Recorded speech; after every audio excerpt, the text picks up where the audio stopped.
नमस्कार दोस्तों, प्रकाश रिंदी YouTube channel पर एक बार आपका फिर से स्वागत है। दोस्तों, यदि आप राजस्थान से बिलोंग करते हैं तो ये वीडियो आपके लिए बहुत ही महत्वपूर्ण होने वाला है, इसलिए आप वीडियो को एंड तक जरूर देखें। राजस्थान के मुख्यमंत्री भजनलाल शर्मा की जो भी नई योजनाएं हैं, घोषणाएं हैं, उनके बारे में यहाँ पर हम जानने वाले हैं। गहलोत सरकार की द्वारा चलाई गई एक और योजना को राजस्थान के अंदर बंद कर दिया गया है। बकाया पेंशन 3500 रुपये मिलना शुरू हो चुके हैं। 300 यूनिट फ्री बिजली भी एक योजना के माध्यम से मिल रही है और सामाजिक सुरक्षा पेंशन के माध्यम से वृद्धावस्था पेंशन, साथ में ही जो विधवा पेंशन होती है, विकलांग पेंशन होती है, वो सितंबर महीने की पेंशन कब मिलेगी उसके बारे में भी अपडेट यहाँ पर निकल करके आई है, जिसके बारे में हम यहाँ पर जानने वाले हैं। साथ में दोस्तों, पीएम किसान सम्मान निधि योजना की यदि आपको 17वीं किस्त मिल चुकी है तो 18वीं किस्त इसकी कब मिलेगी, उससे पहले दोस्तों सरकार की ओर से इस योजना के लिए एक नया अपडेट आ चुका है। यदि आप भी 18वीं किस्त का लाभ लेना चाहते हैं, 18वीं किस्त आप अपने अकाउंट में मंगाना चाहते हैं, तो उससे पहले दोस्तों आपको एक काम करना होगा, वरना फिर आपकी 18वीं किस्त आपके अकाउंट में नहीं आएगी। दोस्तों, इस नई अपडेट के तहत ही सरकार ने बताया कि 50 लाख किसानों को पीएम किसान सम्मान निधि योजना की 18वीं किस्त नहीं मिलेगी। तो दोस्तों, जो 50 लाख लोग हैं, परिवार हैं, जो किसान हैं, उनको ये काम जरूर करना होगा। यदि ये काम नहीं करते हैं तो उनकी जो 18वीं किस्त है वो अकाउंट के अंदर नहीं आएगी। दोस्तों, यदि आप कच्चे घर में रहते हैं और आप पक्का मकान बनवाना चाहते हैं तो दोस्तों प्रधानमंत्री आवास योजना का सर्वे अब शुरू होगा, जिसके तहत अब 3 करोड़ पक्के मकान बनाए जाएंगे। दोस्तों, यदि आप भी पक्का मकान बनवाना चाहते हैं तो प्रधानमंत्री आवास योजना के सर्वे के अंदर हिस्सा जरूर बने। आप जो भी डॉक्यूमेंट्स इसमें चाहिए वो आप डॉक्यूमेंट्स तैयार जरूर रखें और 3 करोड़ पक्के मकान जो अब देश भर में बनाए जाएंगे उसका हिस्सा आप भी बने। दोस्तों, इसके सर्वे के अंदर क्या शर्त रखी गई है, उन शर्तों के बारे में भी हम यहाँ पर जानने वाले हैं कि कौन पीएम आवास योजना से बाहर रखा गया है और किसको प्रधानमंत्री आवास योजना का लाभ मिलेगा। इन शर्तों के बारे में यहाँ पर हम जानने वाले हैं। यदि आप इन शर्तों के बारे में जानते हैं और उन शर्तों पर यदि आप खरा उतरते हैं तो अवश्य ही आपको प्रधानमंत्री आवास योजना का लाभ मिलेगा और आप पक्का मकान बनवाने के लिए सरकार की ओर से आर्थिक सहायता ले सकेंगे। दोस्तों, वीडियो को टेलीग्राम, व्हाट्सएप, फेसबुक के माध्यम से अन्य लोगों तक भी आप सेंड अवश्य करें ताकि सभी लोगों को इन योजनाओं के बारे में जानकारी हो सके। दोस्तों, बिना किसी देरी के हम इन सभी योजनाओं के बारे में, पेंशन के बारे में, प्रधानमंत्री आवास योजना के बारे में, पीएम किसान सम्मान निधि योजना के बारे में पूरी जानकारी लेते हैं। दोस्तों, इसलिए वीडियो को एंड तक जरूर देखें और उससे पहले यदि आप प्रकाश रिंदी यूट्यूब चैनल पर नए हैं तो चैनल को सब्सक्राइब अवश्य कर लें, बेल आइकन प्रेस कर ऑल पर क्लिक अवश्य कर लें, क्योंकि इसी प्रकार की जानकारी आपको सबसे पहले इसी यूट्यूब चैनल पर दी जाती है। पीएम किसान सम्मान निधि योजना की 17वीं किस्त आपके अकाउंट में आ चुकी है। तो दोस्तों, 18वीं जो किस्त है वो 2000 रुपये की कब आएगी उसकी आप डेट जान लीजिए कि आपके अकाउंट के अंदर ये कब आने वाली है। पीएम किसान सम्मान निधि योजना के बारे में दोस्तों सबसे पहले तो हम यही जान लेते हैं कि इस योजना को लेकर के एक नया अपडेट निकल करके आया है। दोस्तों, नया अपडेट क्या है और किसके लिए है और किसको क्या करना है उसके बारे में आपको पूरी जानकारी होनी चाहिए। यदि 17वीं किस्त आपके अकाउंट में आ गई है और आप यदि इस अपडेट में आते हैं तो 18वीं किस्त आपके अकाउंट में तभी आएगी जब आप ये काम कर लेंगे। दोस्तों, पीएम किसान सम्मान निधि योजना के संबंध में महत्वपूर्ण सूचना है कि एक मोबाइल नंबर से 2 या 2 से अधिक पंजीकरण वाले कृषकों को योजना के लाभ से वंचित किया जा सकता है। दोस्तों, पीएम किसान सम्मान निधि योजना की 17वीं किस्त आपको मिल चुकी है। 18वीं किस्त मिलेगी या नहीं मिलेगी, तो दोस्तों नया अपडेट आया है। ये अपडेट आप यदि जानते हैं और ये काम कर लेते हैं तो ये आपकी 18वीं किस्त आएगी, वरना आपकी 18वीं किस्त नहीं आएगी। दोस्तों, इस अपडेट के बारे में सरकार की ओर से बताया गया है कि यदि कोई एक मोबाइल नंबर को 2 या फिर 2 से अधिक पंजीकरण से जोड़ रखा है, यानी कि दोस्तों यदि एक परिवार के अंदर 2 लोगों को पीएम किसान सम्मान निधि योजना का लाभ मिलता है और यदि दोनों एक ही मोबाइल नंबर को जोड़ रखे हैं तो दोस्तों अब यहाँ पर इन 2 लोगों को यहाँ पर सरकार की ओर से 18वीं किस्त का लाभ नहीं दिया जाएगा। यदि परिवार के अंदर 2 लोगों को यदि इस योजना का लाभ मिलता है तो इन दोनों के फॉर्म के अंदर अलग अलग नंबर जुड़ना जरूरी है। यदि आप दोनों के लिए एक ही नंबर जोड़ रखे हैं तो दोस्तों आपको इस योजना का लाभ नहीं मिलेगा। दोनों पंजीकरण है उनके लिए अलग अलग मोबाइल नंबर जुड़ा हुआ होना चाहिए।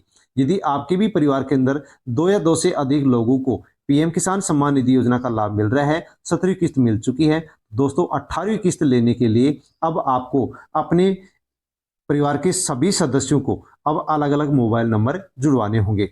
भारत सरकार द्वारा आयोजित वीसी में निर्देशित किया गया है कि एक ही मोबाइल नंबर से दो या दो से अधिक पंजीकरण करने वाले जो किसान हैं उनको पीएम किसान सम्मान निधि योजना का लाभ नहीं दिया जाएगा। मोबाइल नंबर अपडेट करने के लिए सरकार की ओर से निर्देश दे दिए गए हैं।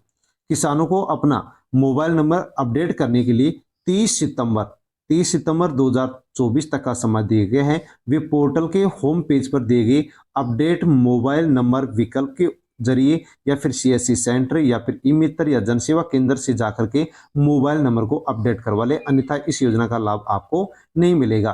तो दोस्तों, राजस्थान के सभी किसानों को 30 सितंबर 2024 से पहले पहले मोबाइल नंबर को अपडेट करवाना होगा। यदि एक ही मोबाइल नंबर से दो या दो से अधिक किसानों का फॉर्म यदि जुड़ रहा है, लिंक है, तो इन सबको अपने फॉर्म से अलग अलग मोबाइल से लिंक करवाना होगा। लिंक करवाने के लिए दोस्तों आपको अपने नजदीकी ई मित्र या सीएससी सेंटर जाना होगा और वहां पर जो पीएम किसान सम्मान निधि योजना का पोर्टल है उसके होम पेज पर ही एक नया ऑप्शन उपलब्ध करवाया गया है सरकार की ओर से, अपडेट मोबाइल नंबर। इसको आप जाकर के अपडेट कर लें ताकि आपको भी इस योजना का आगे भी लाभ मिलता रहे।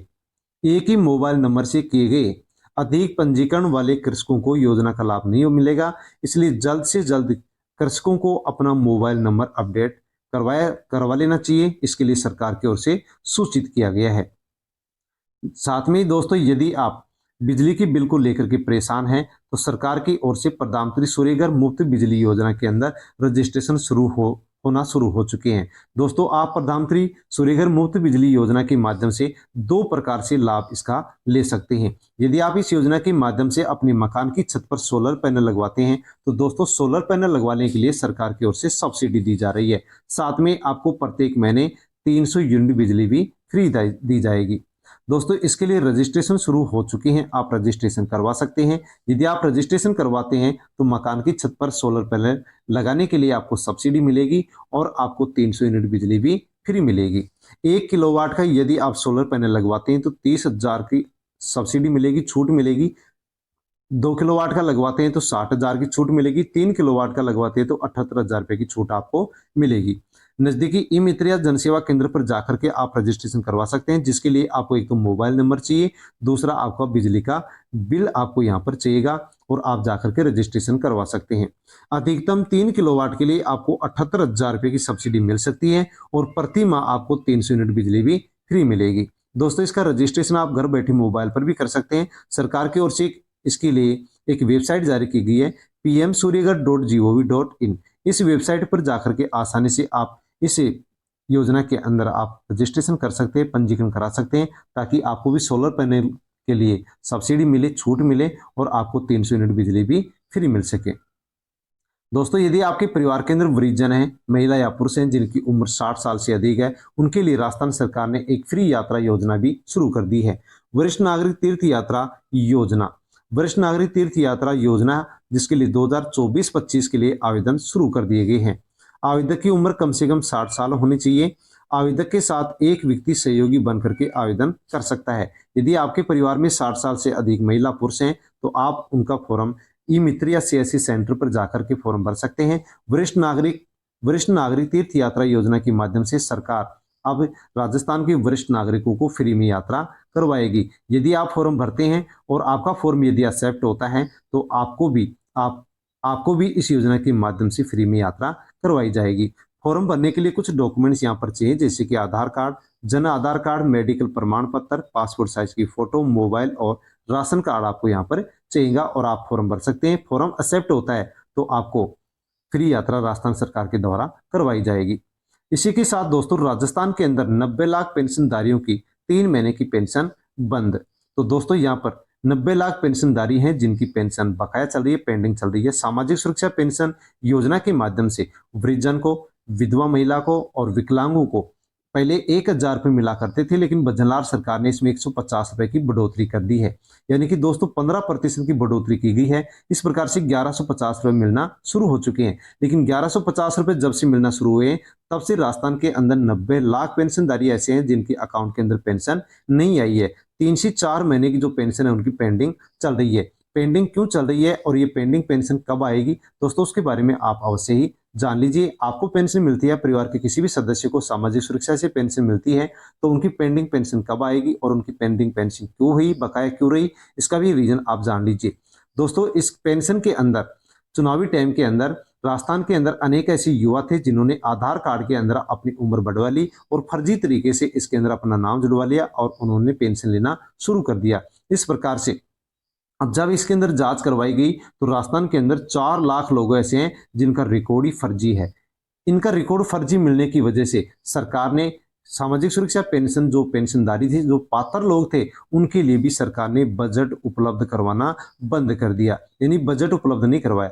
फर्जी लोगों की वजह से सरकार ने पात्र लोगों के लिए भी बजट उपलब्ध नहीं करवाया। अब जैसे ही बजट उपलब्ध नहीं करवाया तो जो पेंशन विभाग है उन्होंने भी पेंशन डालना बंद कर दिया, क्योंकि बजट ही नहीं रहेगा तो पेंशन विभाग किस प्रकार से पेंशनधारियों को पेंशन भेजेगी। तो जैसे ही इन लोगों को फर्जी तरीके से पकड़ा गया तो सरकार ने बजट देना बंद कर दिया। और इस योजना के अंदर दोस्तों बताया जा रहा है कि 300 करोड़ रुपए का अब तक घोटाला हो चुका है। अब इतना बड़ा घोटाला यदि हो गया है तो सरकार किस प्रकार से बजट उपलब्ध करवाएगी। लेकिन दोस्तों जिसकी भी पेंशन बकाया है, जो भी पात्र लोग हैं, उनको चिंता करने की जरूरत नहीं है। अनेक कमेंट्स प्राप्त हो रहे हैं कि हमारी पेंशन नहीं आ रही है। दोस्तों आपकी पेंशन नहीं आने का सबसे प्रमुख कारण है कि फर्जी लोग हैं जिन्होंने फर्जी तरीके से यहाँ पर पेंशन उठा ली। इस प्रकार से सरकार ने बजट उपलब्ध नहीं करवाया, लेकिन अब सरकार इसके लिए बजट उपलब्ध करवाने वाली है। जैसे ही बजट उपलब्ध करवाएगी वैसे आपके अकाउंट के अंदर ये राशि आना शुरू हो जाएगी। आपकी जो भी 3-4 महीने की पेंशन बकाया चल रही है ये आपके अकाउंट में बहुत जल्द आना शुरू होगी, क्योंकि सरकार इसके लिए बजट उपलब्ध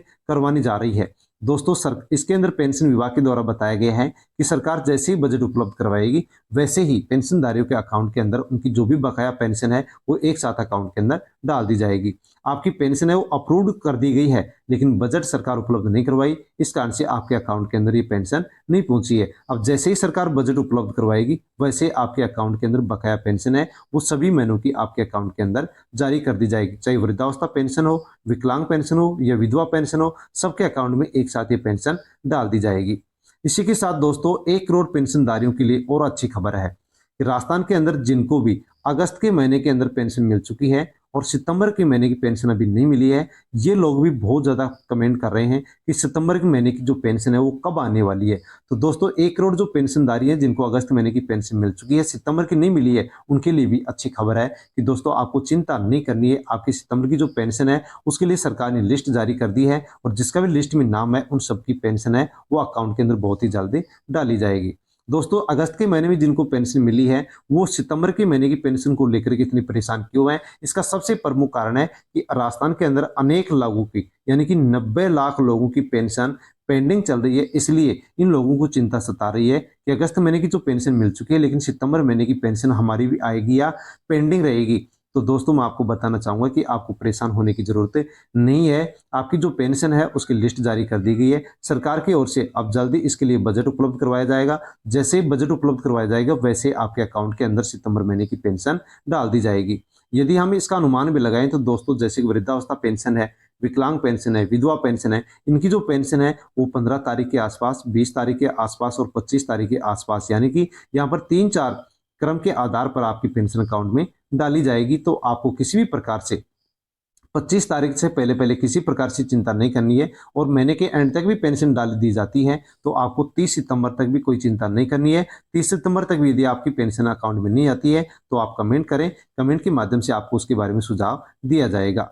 दोस्तों इसके लिए जैसे ही बजट उपलब्ध करवाया जाएगा वैसे राजस्थान की जो भी वृद्धावस्था पेंशनधारी है, विकलांग विधवा पेंशनधारी है, जो भी इसके अंदर 60-70 लाख जो भी पेंशनधारी है, इससे अधिक पेंशनधारी है, इसके साथ और भी पेंशनधारी हैं जो कैटेगरी हैं, उन सबको यदि मिलाते हैं तो 1 करोड़ पेंशनधारी राजस्थान के अंदर पेंशन ले रहे हैं। इन सबकी पेंशन है वो सितंबर महीने की बहुत ही जल्द आपके अकाउंट में आ जाएगी, तो आपको परेशान होने की जरूरत नहीं है। दोस्तों सामाजिक सुरक्षा पेंशन के माध्यम से पहले 1000 रुपये मिला करते थे, लेकिन अब 150 रुपये बढ़ोतरी कर दी गई है, यानी कि 15% की बढ़ोतरी इसके अंदर की गई है। इस प्रकार से 1150 रुपये मिलना शुरू हो चुकी है। जिनको 1000 मिलते थे उनको 1150 मिलना शुरू हो चुकी है। जिन विधवा महिलाओं को 1500 रुपये मिलती थी उनको 1750 और विकलांगों को जिनकी 1250 मिलती थी उनको 1500 रुपये मिलना शुरू हो चुकी है। दोस्तों इसके अंदर अब प्रत्येक साल आपको 15% की बढ़ोतरी भी आपको पेंशन में देखने को मिलेगी। भजनलाल सरकार ने घोषणा की थी कि आने वाले समय में हर साल 15% सामाजिक सुरक्षा पेंशनधारियों की पेंशन आगे भी बढ़ती रहेगी। और यदि आपको ज़्यादा ही आपकी पेंशन को लेकर की चिंता सता रही है तो दोस्तों जन सूचना पोर्टल पर जाकर के आप अपनी पेंशन का स्टेटस चेक कर सकते हैं। आपकी जो अगस्त महीने की पेंशन आई हुई है उसका स्टेटस आपको दिखाई देगा। इसके साथ आपके फॉर्म में किसी प्रकार की कोई दिक्कत तो नहीं है, परेशानी तो नहीं है, कोई यहाँ पर मिस्टेक तो नहीं है, उसको भी आप स्टेटस के माध्यम से देख सकते हैं। यदि कोई मिस्टेक है तो उसको आप पूरी भी कर सकते हैं। इसी के साथ दोस्तों अब एडवांस के रूप में भी भजनलाल सरकार है वो राजस्थान के अंदर पेंशन देगी। इसको अभी तक लॉन्च नहीं किया गया है। 3 महीने तक पेंशनधारी एडवांस में पेंशन ले सकता है। इसको जैसे लॉन्च करेगा वैसे आपको वीडियो के माध्यम से जानकारी दे दी जाएगी। यदि आपको भी आवश्यकता है तो आप 3 महीने की एडवांस पेंशन सरकार से ले सकते हैं। वृद्धावस्था पेंशन से संबंधित, विधवा पेंशन से संबंधित या फिर विकलांग पेंशन से संबंधित, वृद्धजन किसान पेंशन से संबंधित, किसी भी प्रकार की पेंशन से संबंधित यदि आपको कोई भी समस्या है और आप इसका समाधान चाहते हैं तो दोस्तों आप मुख्यमंत्री हेल्पलाइन नंबर 181 के ऊपर आप कॉल कर सकते हैं। आपकी समस्या वहां पर दर्ज की जाएगी। जो भी आपकी समस्या है उसका सॉल्यूशन आपका निकाला जाएगा। तो आप 181 नंबर पर भी कॉल कर सकते हैं और कॉल करके आप अपनी पेंशन की शिकायत दर्ज करवा सकते हैं। दोस्तों यदि आप कच्चे घर में रहते हैं और पक्का मकान बनवाना चाहते हैं तो साथियों प्रधानमंत्री आवास योजना के माध्यम से आप पक्का मकान बनवा सकते हैं। पीएम आवास योजना में ग्रामीण क्षेत्रों में जल्द शुरू होगा सर्वे। लाभार्थी डॉक्यूमेंट्स तैयार रखें और लिस्ट देखें। तो दोस्तों कच्चे घर में रहते हैं तो पक्के मकान के लिए पीएम आवास योजना के माध्यम से प्रधानमंत्री नरेंद्र मोदी ने घोषणा की है कि 3 करोड़ पक्के मकान देश भर में बनाए जाएंगे और 3 करोड़ पक्के मकान बनाने के लिए सरकार अब देश भर में सर्वे शुरू करेगी। दोस्तों जैसे ही सर्वे शुरू होगा वैसे इसकी जानकारी आपको वीडियो के माध्यम से दे दी जाएगी और सर्वे के अंदर जो भी डॉक्यूमेंट्स आपसे मांगे जाएं वो डॉक्यूमेंट्स आप अवश्य ही तैयार रखें ताकि आपका भी सर्वे के अंदर नाम हो। और साथियों सर्वे के लिए यहाँ पर 15 शर्त रखी गई हैं। 10 शर्तों के अंदर जो भी आएगा उसका नाम इसमें नहीं जुड़ेगा। 5 शर्त के अंदर यदि आपका नाम आता है तो आपका इसके अंदर नाम जुड़ेगा और आपका लिस्ट में नाम होगा। फॉर्म भरेंगे और आसानी से आपको पीएम आवास योजना के माध्यम से पक्का मकान बनाने के लिए सरकार की ओर से लाभ मिलेगा, पैसे मिलेंगे। दोस्तों कौन कौन से ये 15 शर्त हैं जो सरकार ने इस पीएम आवास योजना के इस सर्वे के लिए रखे, आप उनको अवश्य ही जान लीजिए। ग्रामीण आवास योजना है जिसकी नई अपडेट है। इसके लिए अब नए नाम जुड़ना शुरू होंगे। इसके लिए सरकार की ओर से अब सर्वे करवाया जाएगा। दोस्तों 2024 के अंदर इसका जो सर्वे होगा उस सर्वे के अंदर आप भी अपना नाम जुड़वा सकते हैं। दोस्तों इसके अंदर बताया गया है कि जो सर्वे होगा उसके अंदर कर्मचारी घर घर आएंगे और घर की स्थिति देखेंगे और सर्वे के अंदर उनका नाम दर्ज करेंगे। जो भी एलिजिबल होगा उसी का नाम इसके अंदर जोड़ा जाएगा। तो प्रधानमंत्री आवास योजना की का सर्वे शुरू होने वाला है। जो भी इसके अंदर सर्वे करेगा उस सर्वे के बारे में अभी स्पष्टीकरण नहीं हुआ है, लेकिन बताया जा रहा है कि गांव का सचिव इसके अंदर आपका सर्वे कर सकता है, ब्लॉक लेवल का ऑफिसर भी आ सकता है। किसी को भी सरकार यदि सर्वे के लिए लगाएगी तो गांव घर घर सर्वे वाले आपके घर आएंगे और पीएम आवास योजना की सर्वे करेंगे, लिस्ट तैयार करेंगे। और दोस्तों इसके लिए सरकार ने 10 शर्त रखी हैं। जो भी इन 10 शर्तों को ऊपर खरा उतरता है उनको इस योजना का लाभ नहीं मिलेगा। 10 शर्त कौन कौन सी हैं जिनको कि इस पीएम आवास योजना का लाभ नहीं मिलेगा? तो दोस्तों जिसके पास भी 3 व्हीलर है, 4 व्हीलर है उसको लाभ इसका नहीं मिलेगा। कृषि यंत्र 3 व्हीलर 4 व्हीलर है तो भी उनको इसका लाभ नहीं मिलेगा। कोई भी किसान यदि 50,000 से अधिक की केसीसी बनवा रखा है तो उसको लाभ नहीं मिलेगा। सरकारी नौकरी परिवार के अंदर यदि कोई है तो उसको भी इसका लाभ नहीं मिलेगा। यदि परिवार में कोई भी सदस्य 15,000 से अधिक रुपए कमा रहा है तो उसको भी इस योजना का लाभ नहीं मिलेगा। इसके साथ ही यदि कोई भी परिवार कृषि से अलग कोई उद्योग का पंजीकरण भारत सरकार से करवा रखा है, रजिस्ट्रेशन करवा रखा है तो उसको भी इस योजना का लाभ नहीं मिलेगा। और यदि परिवार के अंदर कोई भी यदि टैक्स भरता है, व्यावसायिक टैक्स भरता है, उसको भी इस योजना का लाभ नहीं मिलेगा। ऐसा परिवार जिसके पास 5 एकड़ से अधिक जमीन है उसको भी इस योजना का लाभ नहीं मिलेगा। तो ये 10 शर्तें हैं। जो भी इन 10 शर्तों के अंदर आता है उनको इस पीएम आवास योजना का लाभ नहीं मिलेगा। इसके अलावा दोस्तों यहाँ पर 5 वर्ग पात्र माने गए हैं। जिनके पास पक्का मकान नहीं है उनको इस योजना का लाभ मिलेगा। जो लोग असहायक हैं या फिर भिखारी परिवार है उसको इस योजना का लाभ मिलेगा, पक्का मकान बना करके दिया जाएगा। मेला ढोने वाले परिवार हैं, आदिम जनजाति समूह का कोई परिवार है या वैधानिक रूप से मुक्त बंधुआ मजदूर है उनको इस योजना का लाभ मिलेगा। यानी कि दोस्तों जिसके पास पक्का मकान नहीं है उसको इस योजना का लाभ मिलेगा। तो दोस्तों आप भी यदि आपके पास भी पक्का मकान नहीं है तो आप भी इस योजना की सर्वे में शामिल हो सकते हैं। जो भी डॉक्यूमेंट्स मांगे जाएं वो तैयार रखें, सर्वे में शामिल हो, अपने सर्वे के अंदर नाम लिखवाएं। लिस्ट इसकी बनाई जाएगी, लिस्ट फिर जारी की जाएगी, फॉर्म भरवाए जाएंगे। दोस्तों जैसे इसका सर्वे होगा, लिस्ट जारी की जाएगी, फॉर्म भरवाए जाएंगे, वैसे आपको प्रकाश रिंधी यूट्यूब चैनल पर एक वीडियो के माध्यम से आपको इसकी जानकारी दे दी जाएगी। और उस वीडियो को पाने के लिए, उसका नोटिफिकेशन पाने के लिए आप चैनल को सब्सक्राइब कर लें, ताकि वो वीडियो आप तक पहुंच सके, उस वीडियो का नोटिफिकेशन आप तक पहुंच सके। दोस्तों इस वीडियो के अंदर जिन भी योजनाओं के बारे में हमने जानकारी ली है, आपको कैसी लगी? अच्छी लगी होगी। दोस्तों अच्छी लगी हो तो आप कमेंट अवश्य करें, लाइक भी करें, वीडियो को अन्य लोगों तक भी आप सेंड जरूर करें, ताकि सभी लोगों को इन योजनाओं के बारे में जानकारी हो सके। साथ में दोस्तों यदि आप प्रकाश रिंधी यूट्यूब चैनल पर नए हैं तो आप चैनल को सब्सक्राइब कर लें, बेल आइकन प्रेस कर ऑल पर क्लिक अवश्य कर लें, ताकि आने वाले वीडियो का नोटिफिकेशन भी आप तक पहुंच सके। धन्यवाद।